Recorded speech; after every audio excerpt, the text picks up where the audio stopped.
3-0 তত্ত্ব সাম্প্রতিক সময়ে চাকরি পরীক্ষার্থীদের জন্য খুবই গুরুত্বপূর্ণ একটি টপিক এবং ধারণা করা হচ্ছে এখান থেকে প্রশ্ন আসবেই।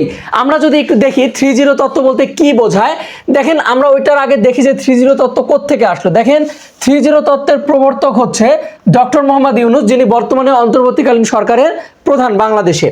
এখন দেখেন এই 3-0 তত্ত্ব প্রথম ঘোষণা করা হয় কবে? 28 জুন 2015 সালে। দ্যাট মিনস 2015 সালে এই থিওরিটা প্রথম আসে। এরপরে দেখেন কি হয়, এই তত্ত্ব নিয়ে যে বইটা লেখা হয়েছে সেই বইটার নাম হচ্ছে এ ওয়ার্ল্ড অফ থ্রি। কি বইয়ের নাম? A world of three. এটা হচ্ছে এটা খুব ভালো করে মনে রাখেন যে 3-0 তত্ত্ব নিয়ে বা 3-0 থিওরি নিয়ে লেখা বইটার নাম কি? The a world of three. এরপরে দেখেন এই গ্রন্থটি প্রকাশিত হয় 2017 সালে, তার মানে থিওরি আসার ঠিক 2 বছর পরে এই গ্রন্থটি প্রকাশিত হয়। এখন আসি মূল কথায়, যে আসলে এতক্ষণ যে 3-0 করলাম, এই 3-0 জিনিসটা কি? দেখেন 3-0 মানে 3টা জিনিস শূন্য। কয়টা জিনিস? 3টা জিনিস। শূন্য বেকারত্ব, দ্যাট মিনস বেকারত্ব মানে শূন্য দারিদ্র, দ্যাট মিনস দারিদ্র মুক্ত বিশ্ব হবে।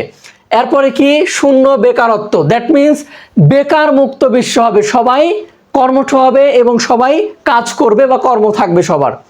এরপরে কি? শূন্য কার্বন নির্গমন, মানে যেটা আবহাওয়া এবং জলবায়ুর জন্য খুবই গুরুত্বপূর্ণ, যে কার্বন ডাইঅক্সাইড বা কার্বনের যে বিভিন্ন রূপ আছে সেইটা এই শূন্য কার্বন নিঃসরণের মাধ্যমে একটা সুন্দর পৃথিবী গড়ে তোলা। দ্যাট মিনস এই যে এই 3টা জিনিস হচ্ছে শূন্য করার যে প্রয়াস, সেটাই এই থিওরির মাধ্যমে তুলে ধরা হয়েছে। মাত্র 420 টাকায় সাধারণ জ্ঞানের পূর্ণাঙ্গ জব কোর্সে ভর্তি চলছে, যেই কোর্সটি 47তম BCS কে সামনে রেখে এগোচ্ছে এবং আমাদের কোর্সটি লাইফ টাইম হয়। 47-এর পাশাপাশি আপনি 48, 49 সবগুলো কোর্সে ফ্রিতেই যুক্ত হতে পারবেন। ভর্তি হতে আমাদের হাসান স্যার পেজের ইনবক্সে মেসেজ করুন।